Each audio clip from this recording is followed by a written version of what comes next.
Hello, everyone. Welcome back to episode 73 of the Podcana podcast. This episode will be discussing a lot of different things, mainly Set Champs as a whole. Set Champs launched last weekend, but there was also a major tournament that took place in Angers, France.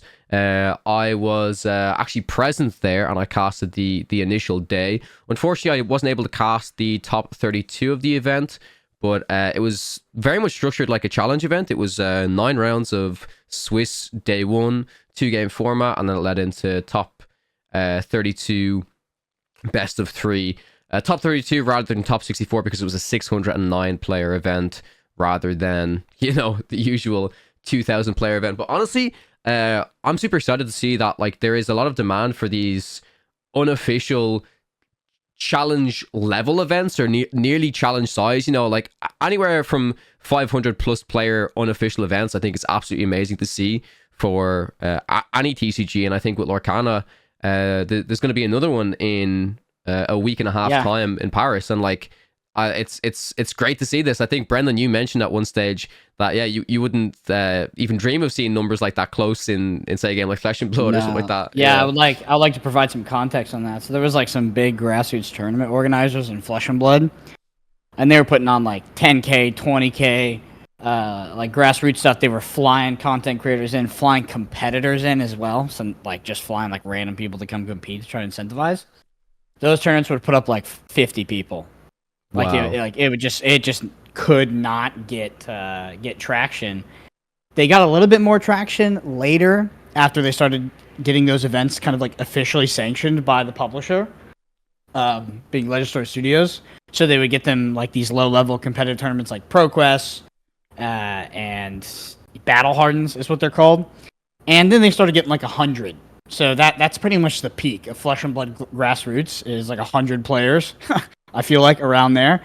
And that's with additional marketing materials, flying people in, flying in content creators, all this crazy stuff. So the fact that Lorcana puts up as much as it does is just incredible. Which shows to the demand of the game, which I know we all feel as we try to enter these Lorcana challenge events, and we're sitting there and spamming the thing, and it just sells out. So it's just it's not as bad as One Piece.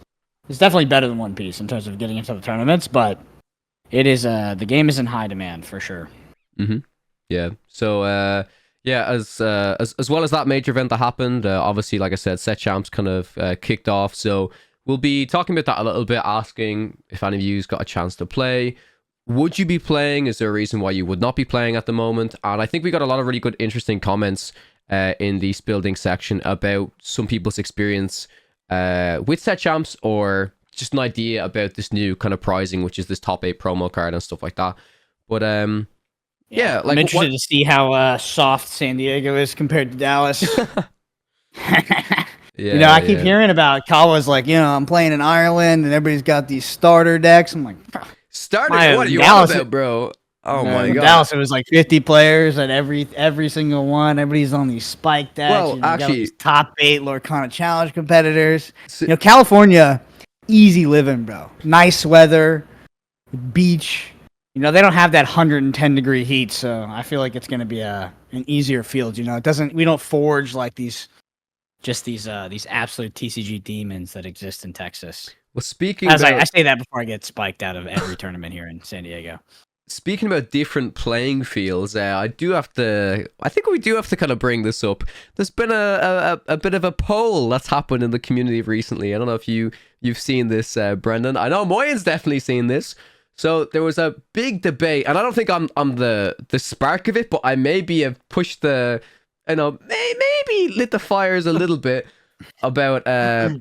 So basically, I think the initial context is myself and Moyen attended this, European influencer set championships, and a lot of the American content creators are saying, "Oh, we'd love junior varsity. Yeah, we'd love to have creator events. Why don't we get creator events?" And I might have kicked back a little bit and said, "Yeah, sure. NA just gets more events than EU," and I don't think that was the whole reason why this happened, but.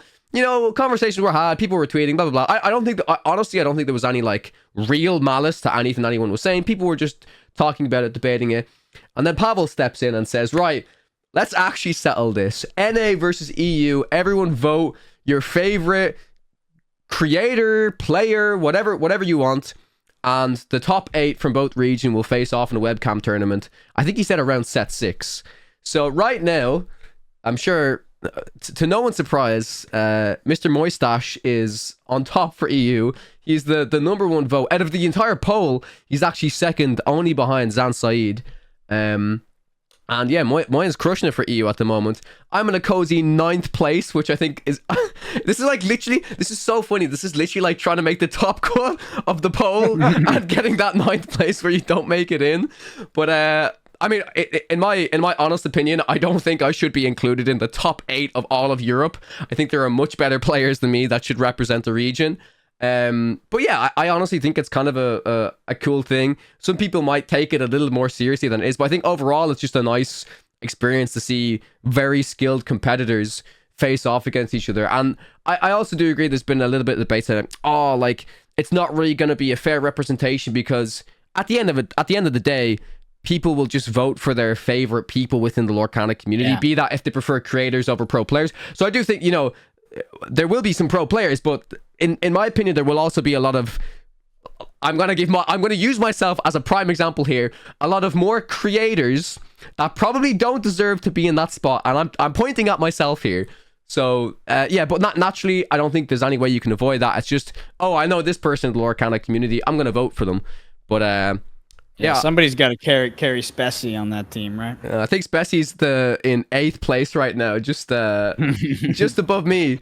But yeah, we'll see. Yeah, it should be an interesting tournament. I do feel like it's already kind of a closed book, done deal. I mean, everybody knows North America is a much stronger TCG region than Europe. I think you're smoking something there, Brendan. I don't know. But I don't think anyone that gets voted shouldn't feel like they don't deserve it, because them being voted kind of means they deserve it. This is not the most competitive thing in the world.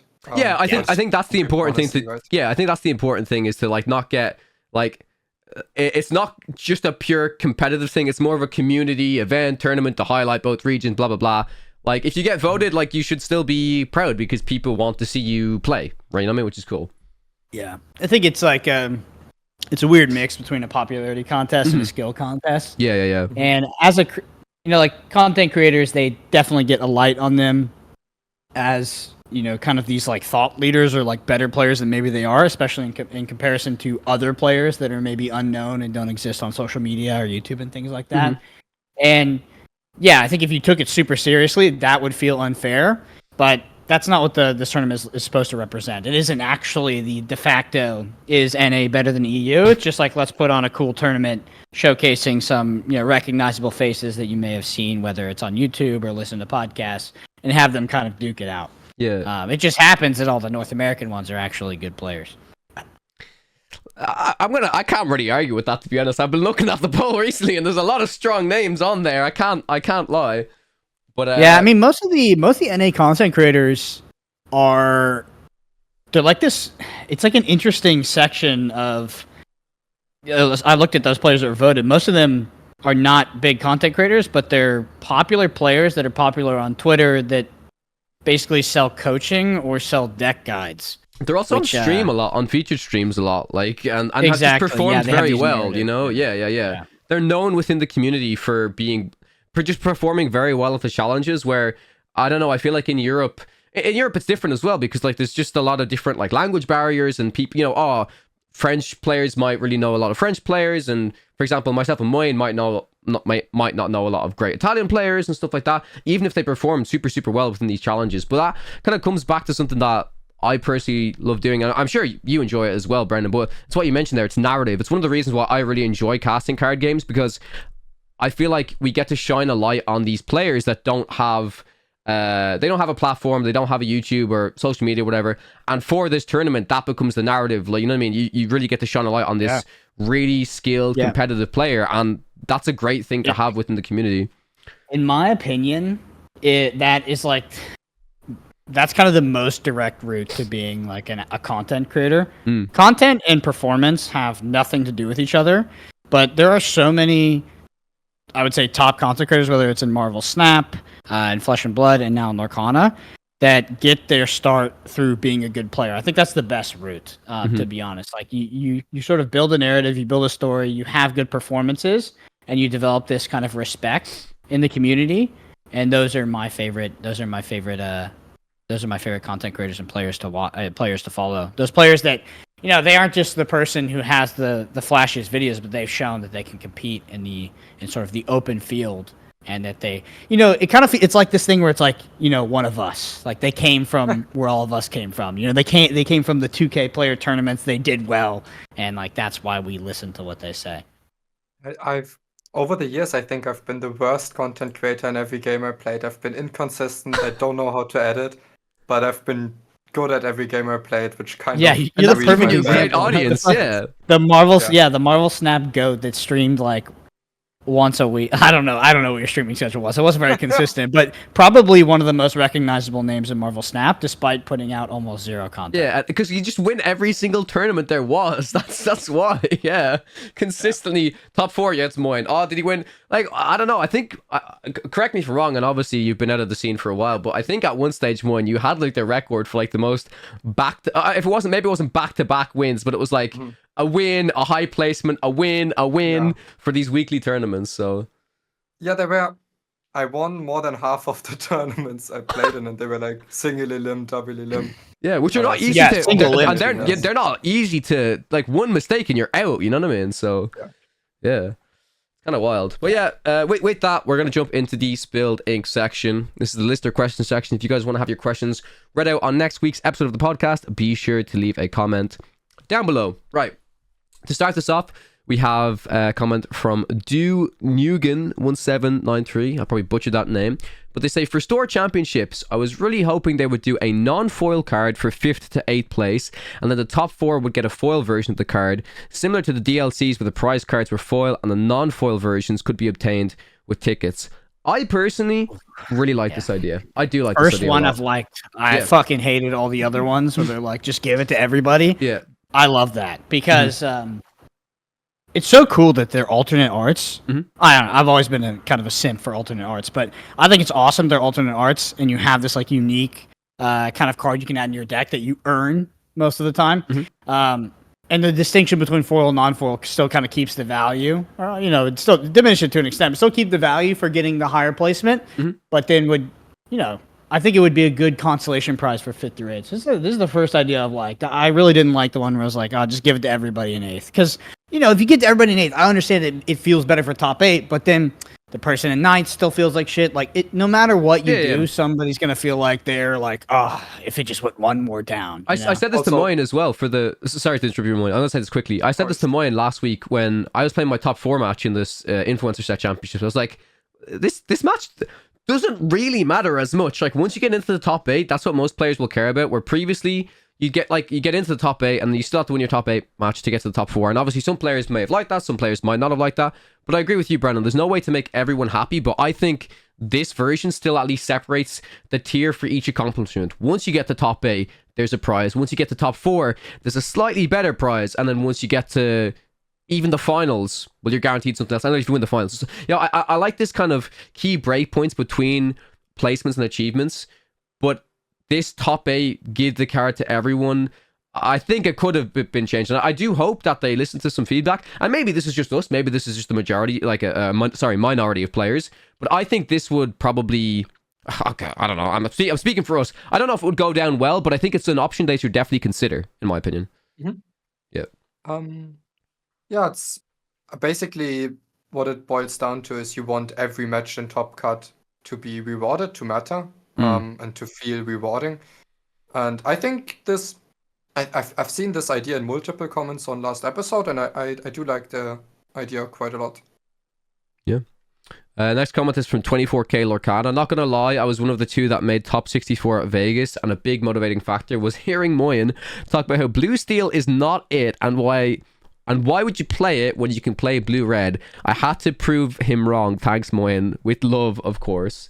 So I think this guy's saying that he did play blue steel and he got top 64 with it at Vegas. Like, I do want to ask your opinion on this, because I think, in general, set 5, blue steel, in general popularity, is probably been at maybe its lowest point in quite some time.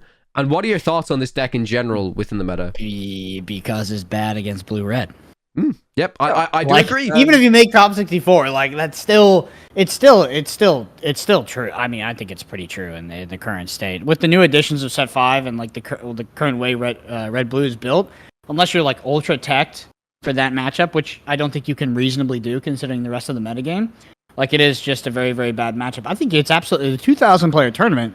It's totally reasonable to make top 64 with a deck that's unfavored into the most popular deck. You could just have a fortuitous line there, you know? Or you could win some unfavorable matchups. You could win some against blue, some blue red on the way there. But I still think that the matchup is not good. Yep, so I've had some prominent blue steel players try to convince me the matchup's not that bad. Particularly guy with the no real blue steel propaganda. But and I think against a bulk of the red blue list, it might actually be close. Especially against the list that might be a little bit heavier on Icebox and Human Sisus and aren't as consistent. But I think against like B prep heavy versions that play up to 4 how far ago, I think red blue still kind of crushes Sapphire Steel. But that honestly means that Sapphire Steel might be, to an extent, it might be fine against the majority of red blue lists. And I do think the Vegas meta was much kinder towards Sapphire Steel than maybe the EU meta was, because the Vegas meta had both more Emerald Steel discard, which Sapphire Steel's good against, and it had both more. It had also had more red purple, which Sapphire Steel is better against than red blue would be. So while I'm not suddenly super high on it, I think with this Emerald Steel meta development and the next DLC also being in NA, where for some reason it seems like NA historically really loves to play red purple, I would not discount it too much going into Seattle right now, and also congrats on your top cut in Vegas. Next one is from Cease TCG.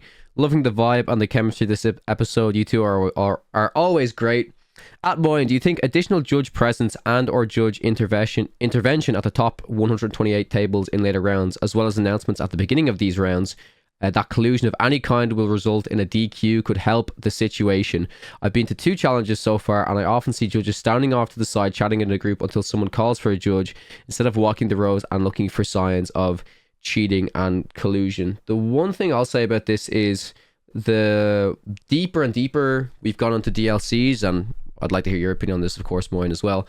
I have heard more announcements in general of, please do not randomly determine the winner of the match. If you do so, you will be disqualified or penalized or given a warning, blah, blah, blah, whatever it is. But I do also agree with this person that at the moment, I don't think judges are doing enough to be really monitoring the top tables at the appropriate time. I do still think they could be doing more from the events I've attended, at least. Mm-hmm.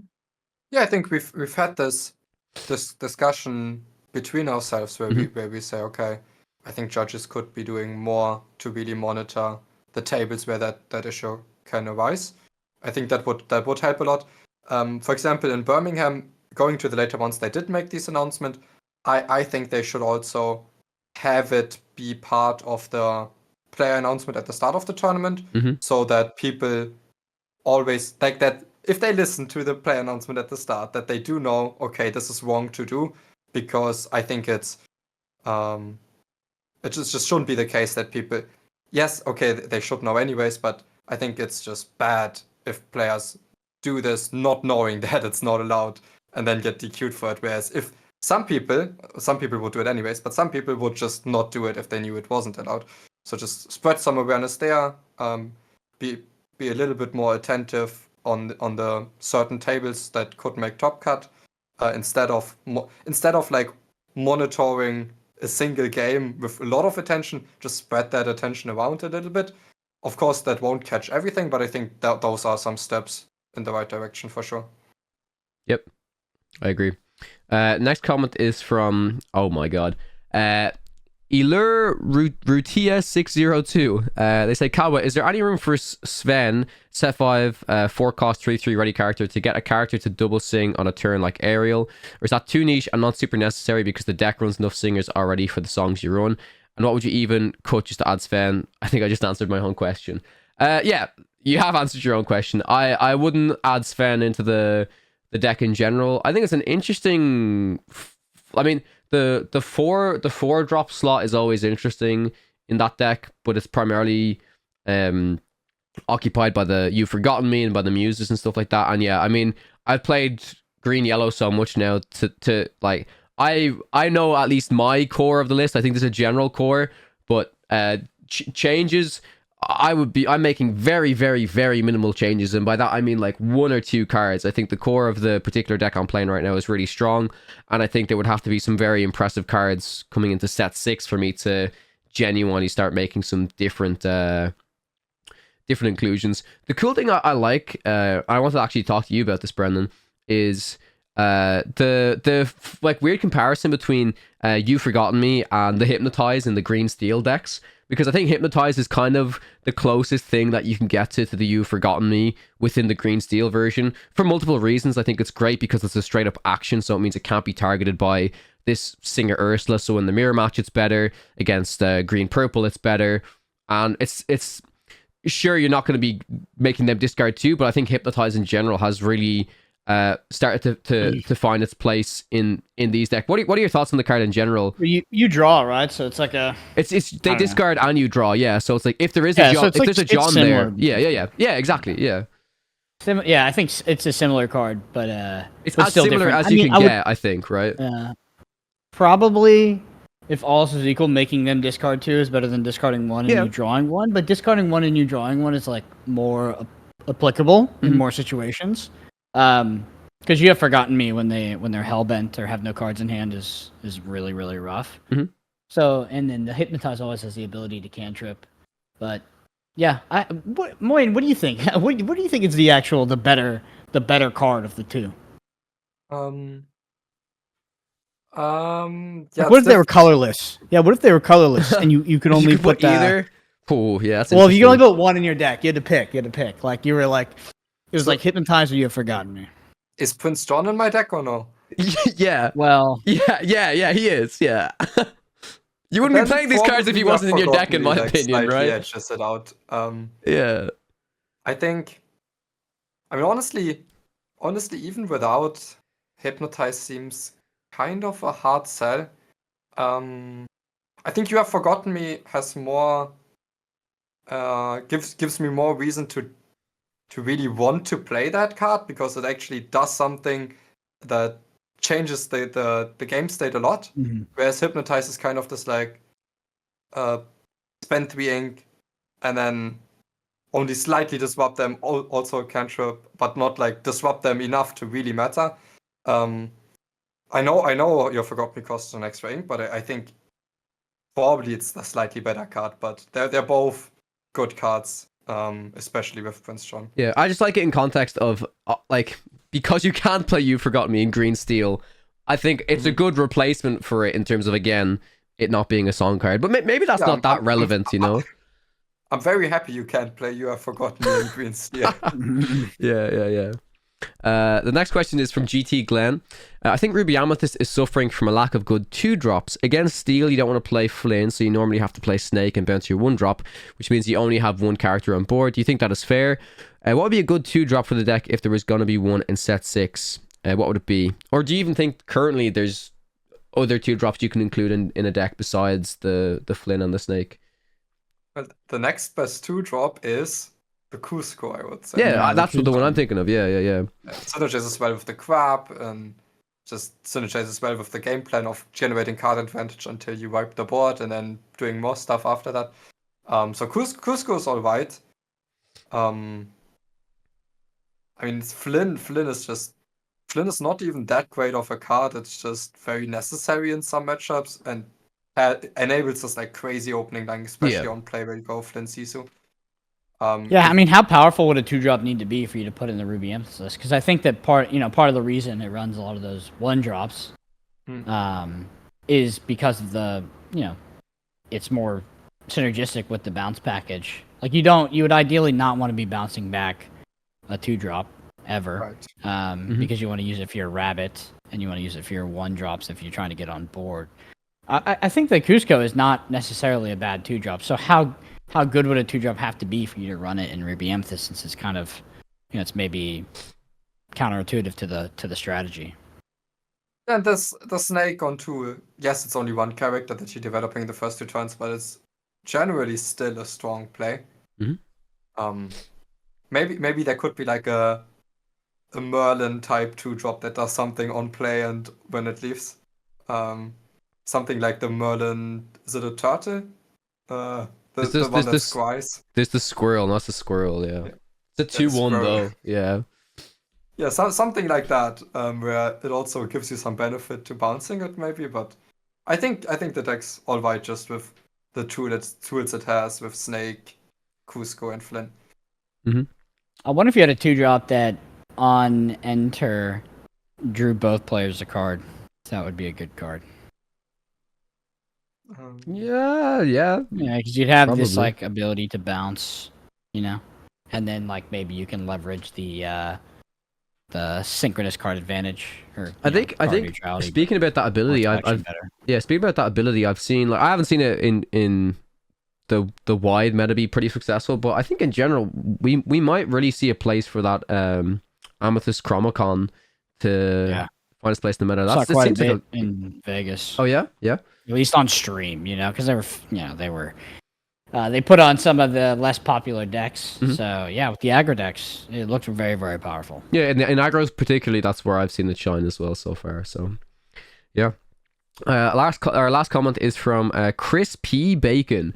They say, Seattle seems like it will be a mini Worlds with a bunch of European players going to it. I think we'll have the most competitive pool of decks for it. Should be interesting to see what comes out on top, because there are pretty obvious differences in deck preferences between the regions. Yeah, I think it's going to be hype. I mean, it's really, really cool to see a lot of players traveling over for it. I'm excited to see. Yeah, I guess just this is going to be the last. I mean, I don't want to say this is going to be like the last big event, but there's going to be a big break for sure between this and, I mean, it's going to be this, and then it's going to be EU champs, but then NA champs is a whole month after as well. So there is going to be a big break. Yeah. So I'm excited to see what's going to show up. I'm very excited for EU, NA, well, particularly NA champs because of location. If I get to go, because I don't have an invite. But yeah, Seattle's cool, I think, for other reasons. Like, I know a lot of people are flying over, but Seattle is also where Ravensburger is headquartered. So I think that I wouldn't be surprised if they do something special for that.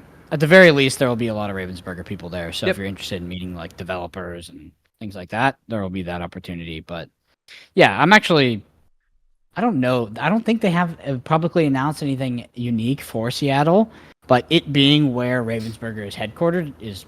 I think they've just said they've just said what you basically said there. I'm pretty sure that there will be a lot of developers there. Yeah, which is cool.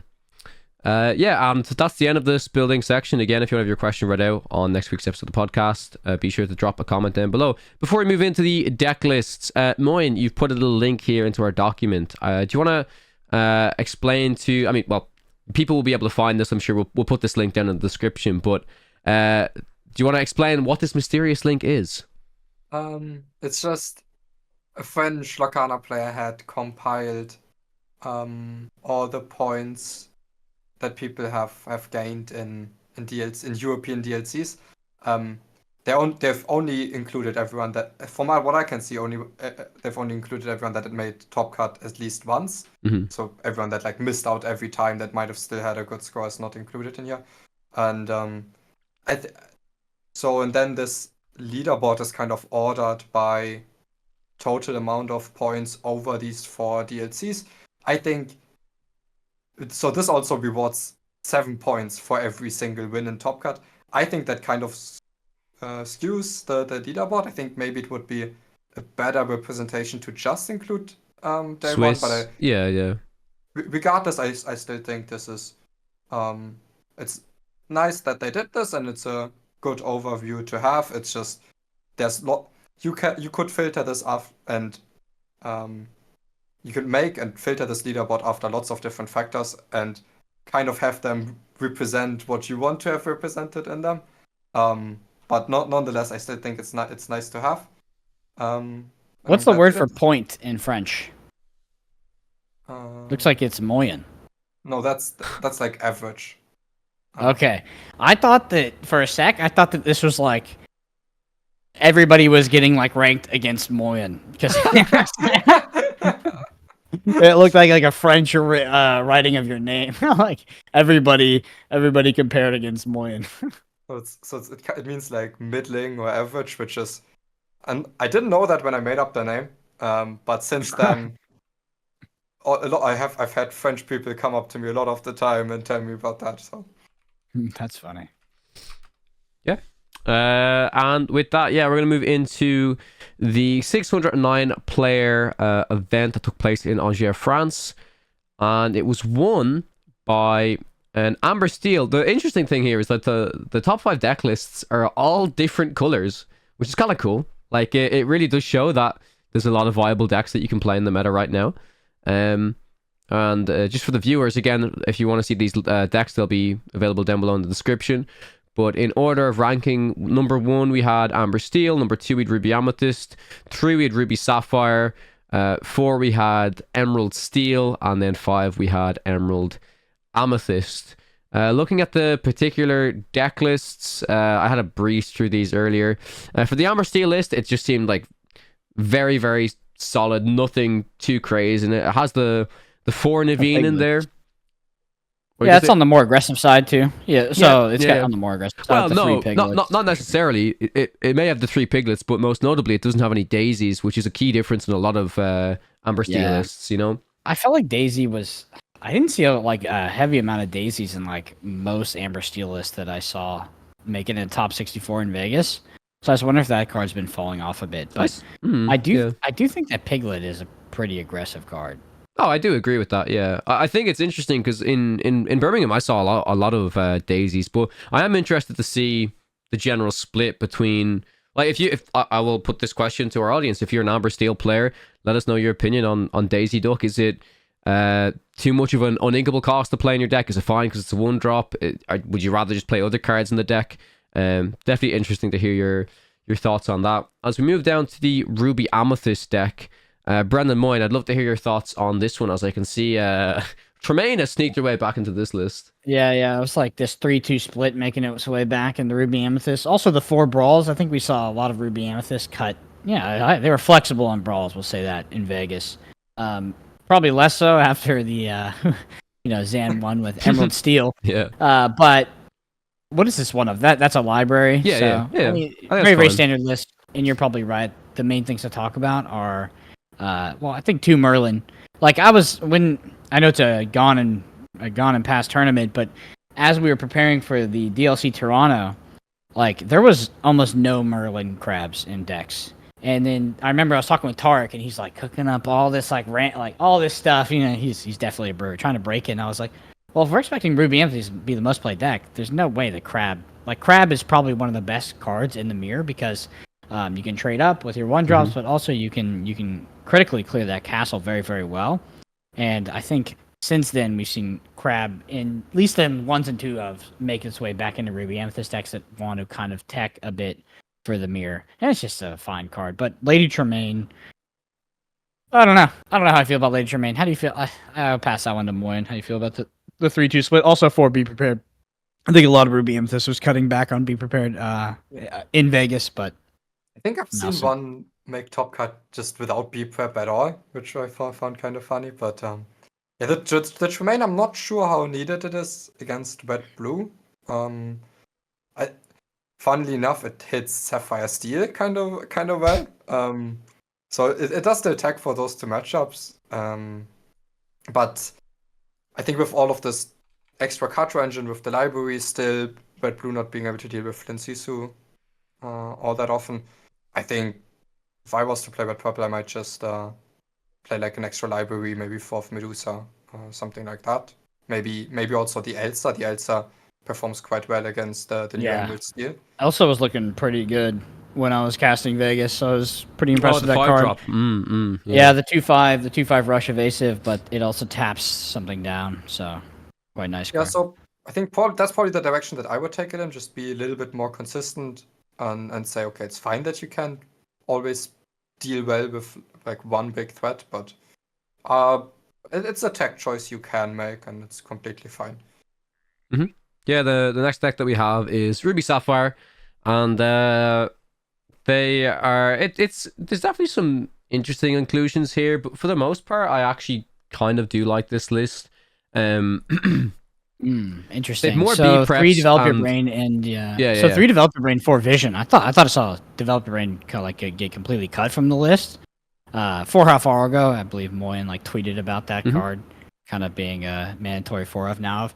And then also the 4 be prepared, which you were mentioning there. But 3 developer brain with 4 vision of the future. What do you guys think about that? I think it makes the deck just even more consistent. So if you can fit it in, I think it's completely fine. I'm not so happy with some of the cuts that were made. I think one way this deck list does manage to fit in some of these extra cards is because it doesn't just cut human seas, so it also Ice blocks and focuses stuff. its board vibes around B prep, and in turn it doesn't have to really play around ice block too much. So it can play 4 Fargo, 3 Develop Your Brain. This is on 3 Quill. The cards.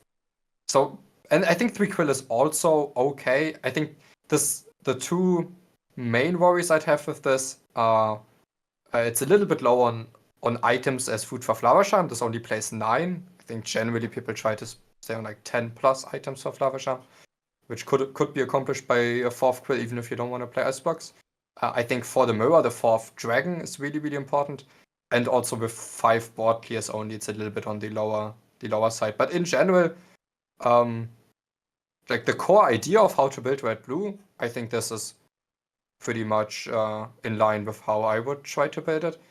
Also, I wanted to highlight that this. Do you like Noku's code? Just sorry, I just wanted to interrupt. I don't know the format of this tournament. I think in closed decklist you can get away with it. Probably in a DLC, I would want to play at least Top one. quote was you saw your opponent's deck list. Okay, so maybe I think I would like to play at least one item removal then just for that top cut mirror. Well, there is an item removal, right? It's just not a body. It's on the hideaway instead.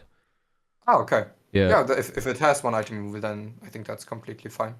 I wanted to highlight that this was 3rd place in that tournament, but also this is the person with the overall most points in It's a Reclem, right? Yes. Yeah. And very good player. But then when I wanted to highlight that, I also heard they recently got like DQ'd in an online tournament for cheating. Oh, really? I have to look into that more, but it's at least kind of dampers my. Oh wow! excitement. I didn't know that. I met them over the weekend, and I was like, because it's very funny. Moyen, you know my good friend Keen, who goes to locals with me. This is the person who knocked him out in top 32 in Bochum. Yeah, I do remember. They were very emotional then, and with them performing so well and kind of being like on the same line of thought when it comes to red blue, seemingly, I kind of wanted to maybe contact them and get their thoughts on red blue, maybe prep a bit together, but I'll see about that. Yeah, definitely interesting. I did not know about what you just mentioned there, but we'll have to. I mean, again, it could be rumors. It could be. I have no idea.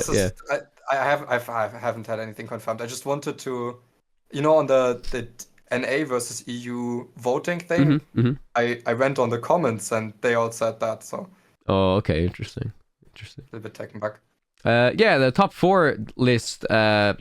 Brandon, I'm not sure if you know Zan's list off by heart, but I would probably guess this might be his exact list right here. It looks very similar. Yeah, I would be surprised if this is not his exact list. I believe Zan was 2 Cove. Yeah. So I know he was 2 Muses. So yeah, I think it's just. I think it's probably the exact same list. Yeah. People can correct me if I'm wrong, but there's not too much more to say about it. I finally really got to see this deck in action when I did some casting, and oh yeah, you like casting that deck? I mean, I'll be honest, yes, because it's like the most similar deck to the deck I enjoy playing at the moment. So I think if I wanted to change to another deck, it would probably be this one right now. I just think it's like one thing that's hard about casting this deck is it's kind of a prison deck. So the game usually plays for about 3-4 turns, and then there's like some sort of lock that gets assembled, or they lose. And then they just draw a million cards, make their opponent discard a million cards, and then it takes them like forever to win the game. Do you think That happened like multiple times on Do you stream. think it's the same as do you think this is more prison focused than the Amber Emerald deck, or do you think it's very similar for both decks? I haven't seen Amber Emerald assemble locks that are as clear as this one. Like with this list, Interesting. Yeah. everything just feeds into one another, right? Because it has onboard removal as well. And discard, Like not only sure. yes, you're drawing a million cards, you're making your opponent discard a million cards, and all the cards that you draw destroy things that could potentially hit the board. So whatever your opponent top decks doesn't matter. You know, it's like there's like no way out. So yeah, I cast like multiple matches where the game was effectively over after turn 4 or 5, and then we spent another 30 minutes while the green seal player basically drew their entire deck and just assembled like the most impossible. Yeah, I mean, complete lock. I still think that's very similar to Amber Emerald, to be honest. I mean, it happened in my games where it was like, okay, after like turn 4, turn 5, the game's over, because I mean, I played against one of the French casters I met over the weekend at the Influencer Set Champs, and 2 games in a row, I literally went, turn 3, Prince John, turn 4, Prince John, you've forgotten me, and he was just like, yeah, I've lost the game, we're probably going to play a couple more turns because you have to turn on the gas to win, but he's like, yeah, after literally double John, you forgot me, he's like, there's no way I can win this game. And it turned out to be the case, so, yeah. Yeah.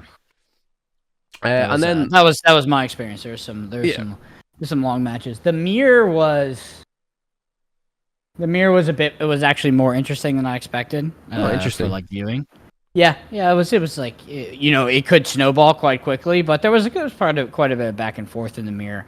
There were some openers on the play where it was like, I can imagine in the mirror, and you can correct me if I'm wrong, whoever establishes the 3-cost Ursula first is giga ahead, I can imagine, right?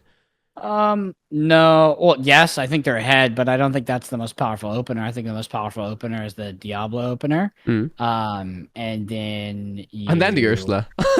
Yeah. Well, the thing is like you can beat your opponent's Ursula, so you can like kind of sometimes get back in. Sure. Yes, you can like kind of sometimes like remove their Ursula. Where before, I think prior to set 5, if they landed Ursula before you, then it was like legit over. Yeah. With the addition of Pete, there's like some room on the draw to at least answer the Ursula, but the Diablo opening, I think there's sometimes like there's often virtually no answer because they go Diablo and then they play the Ursula to snag your song out of your hand, like your only song, your only action. So like there's just like almost nothing you do. And they deploy their own Ursula, they remove everything from your board, and then they deploy something like a beast on the back of that, and then it's just it's kind of over.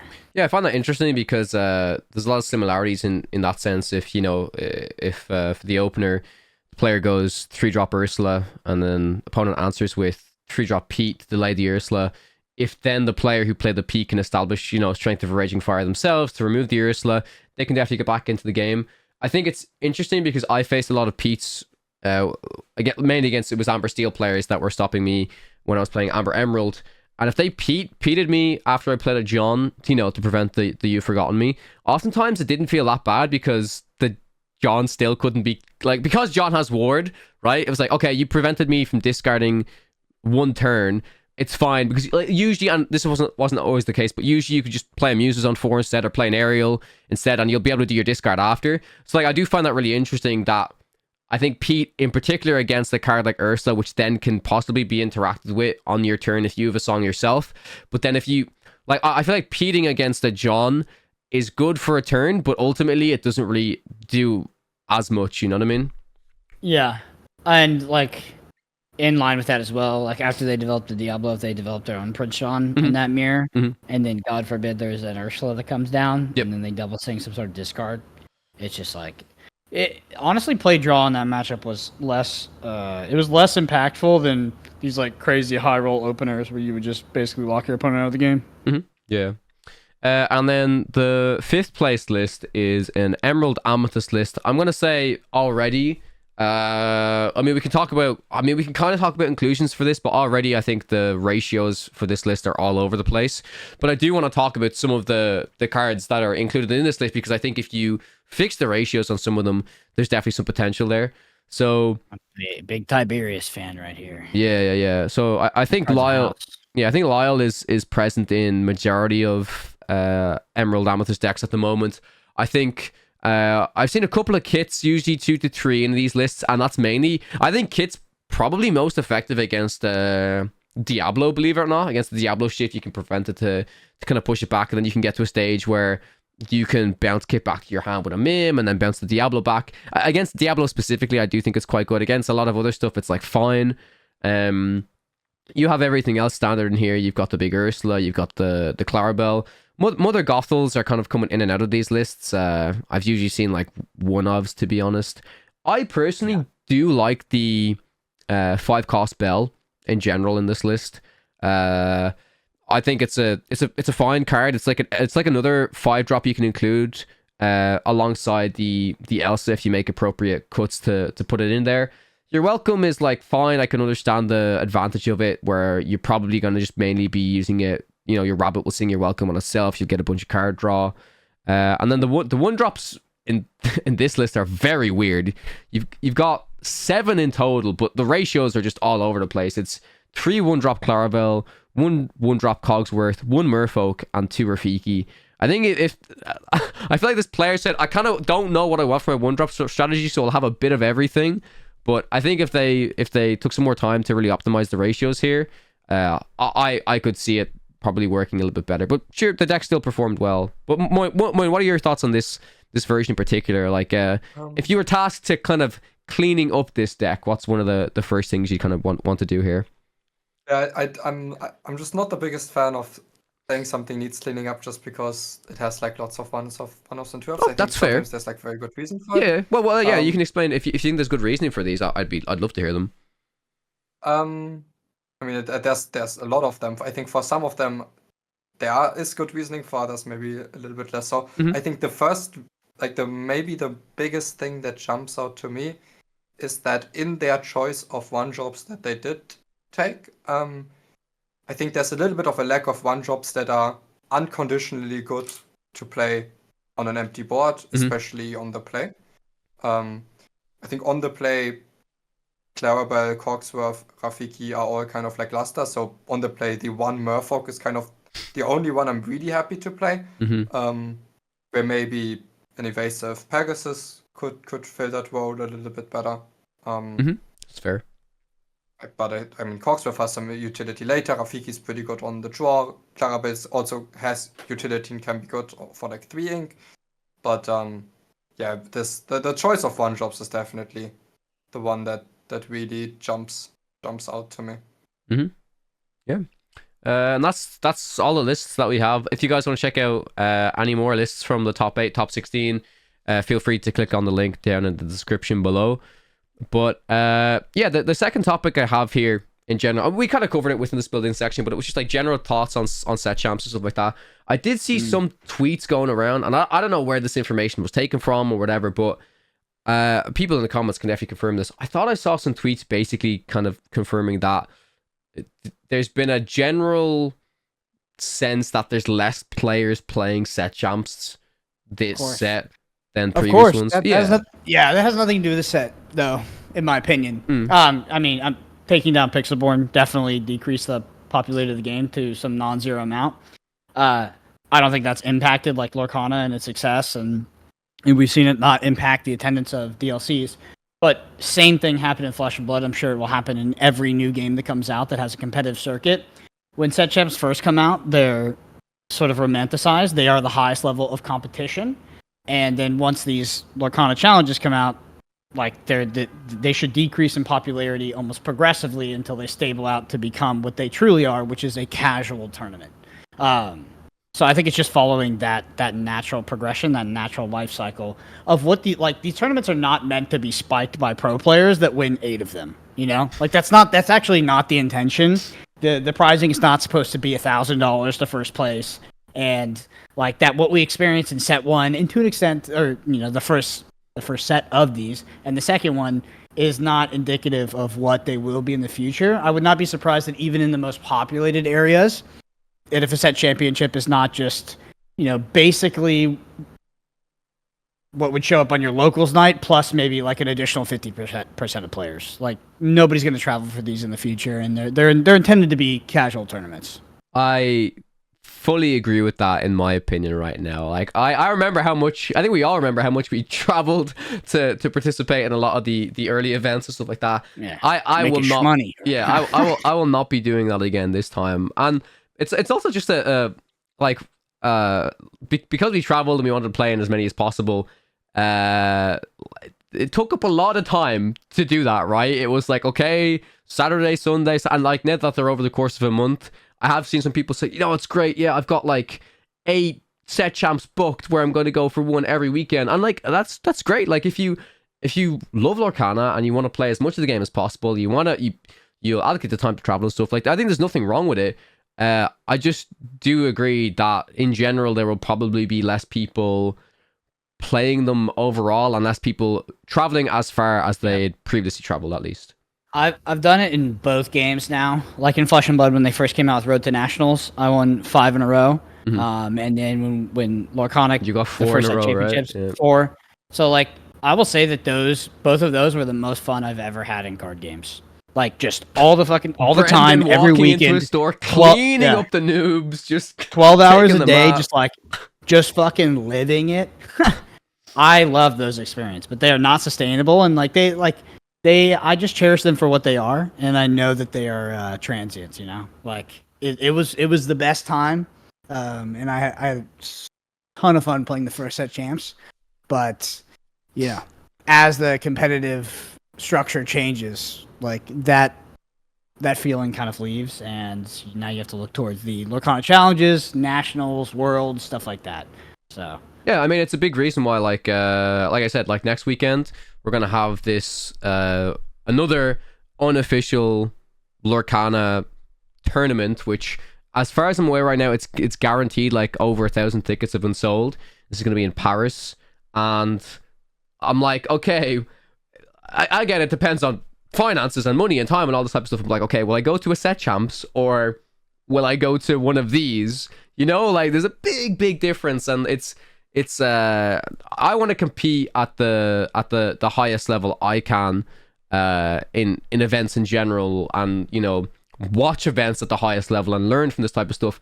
And I still do think set champs are extremely relevant for people who can't go to all of these events and are able to attend their locals every week. It's very, very rewarding to them, and it definitely feels nice.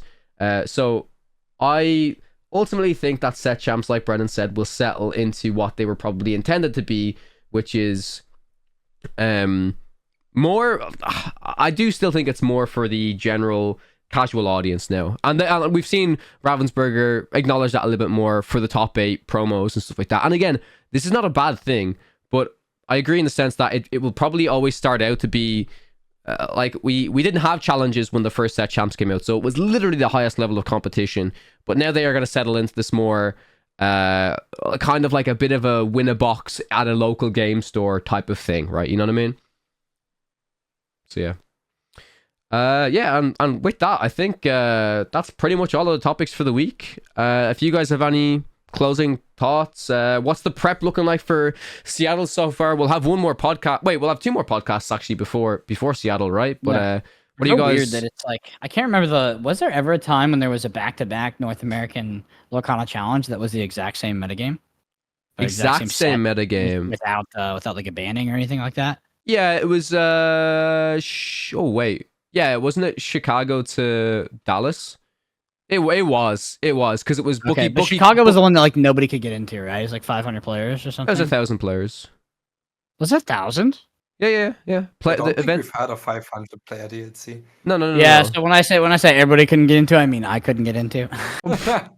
So it didn't exist. But the meta was still the same, right? Like the meta it was Green Steel Bookie and Ruby Amethyst, and that was the. I mean, yeah. So I have like wait, not that. Wait, it was Chicago and Dallas, or was it Atlanta and Chicago? I can't remember. No.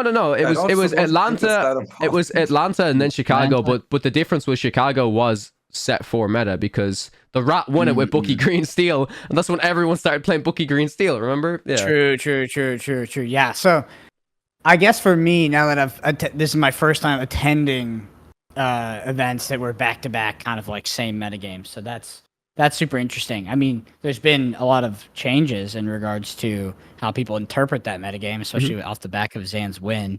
So, I mean, extrapolating from that, I think that obviously Green Steel will rise in popularity drastically because it was not highly represented whatsoever in terms of the larger field. Actually, Emerald will probably rise in popularity. Emerald was like it occupied like 5, 6, and 7. Probably 4, 5, 6. But the other Emerald decks kind of lose to Emerald Steel, I think. Yeah. I think Amber Steel will drop in popularity potentially. That was a deck that showed up and performed terribly. It was like one of the most popular decks both in Europe and US. Yeah, so did Red Purple, but I don't know if it will drop as Yeah, much. but nobody's getting off that deck. Yeah. So that part's interesting. The metagame context. I also think that we don't really talk about it. Like, I don't think we talk about it enough.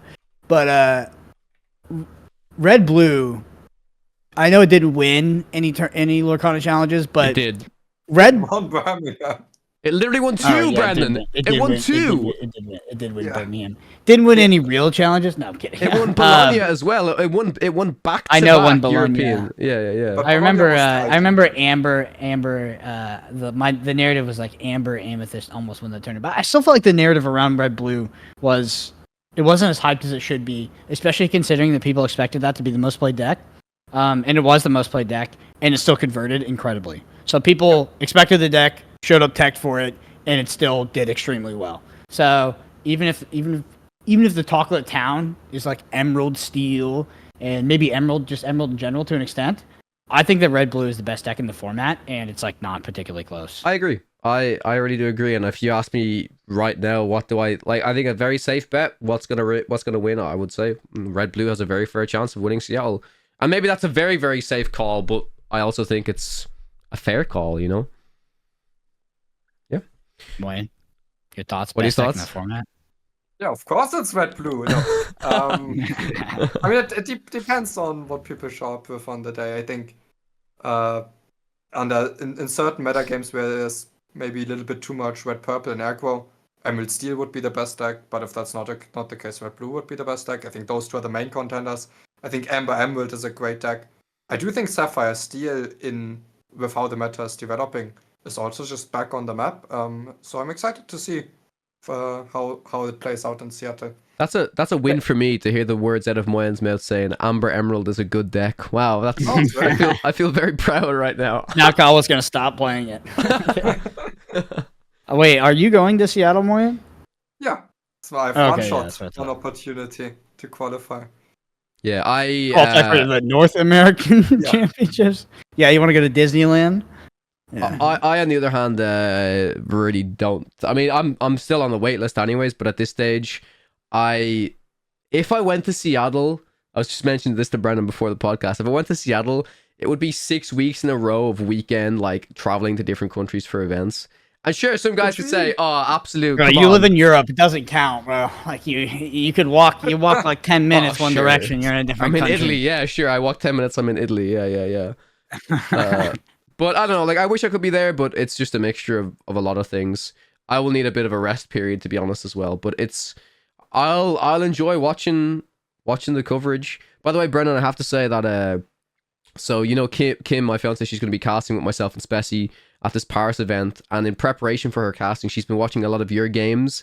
Not your game, your casting from Vegas, and she literally turned to me yesterday. She went, "Damn, Brendan's a good caster." Well, I have something for Kim as well. So I was transitioning to a move. I was moving to San Diego, which I'm at now. So I sent some packages to my parents' house. My parents were out of town for a long time.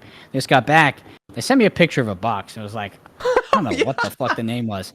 And I was like, just open it. And it's the purse that Kim requested. So that's in Texas now. So if you go to Seattle, I can hand it off to you. No, the idea is you'll hand it off to Moyen, who then I'll collect it from Moyen when I go to the EU Championships. That's how it works. Yeah.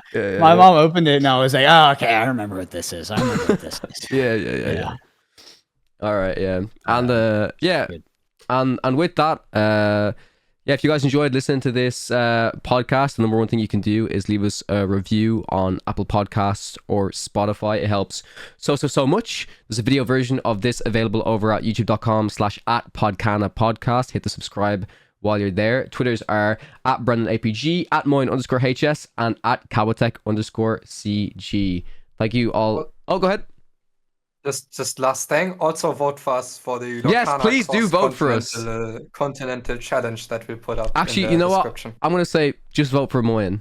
Because Moyen, we need if anything happens, we need to have Moyen be on top of Zan. That's what I want the Podcana community to do right now. Just vote for all the European content creators that are not pro players, so we can just dominate them. Oh my god. That was pretty funny. I feel one thing. I think that outro. Yeah, I think that outro was verbatim. Like, that outro is not scripted. There's like some notes here.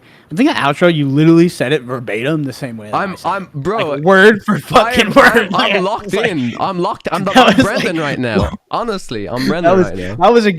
You were like halfway through, and I was like, "There's no way that he actually just says that." I think you could line them up, and they would just they would be the same. That was crazy. What were you saying, Moyen? No, I just want them to vote you. I know you haven't gotten so many votes yet, but you professional caster. It's good for our winning chances if they did vote you. So yeah. It's good for the European winning chances. Fuck. Oh, are you gonna keep that mustache forever now?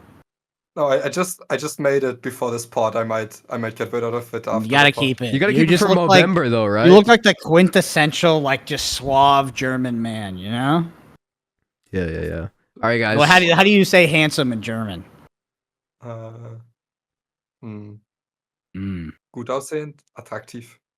Well, that's a long word for handsome. That's a lot. Come on. 2 words. What does it mean? What are the 2 words? I'm just good looking or attractive is what I said.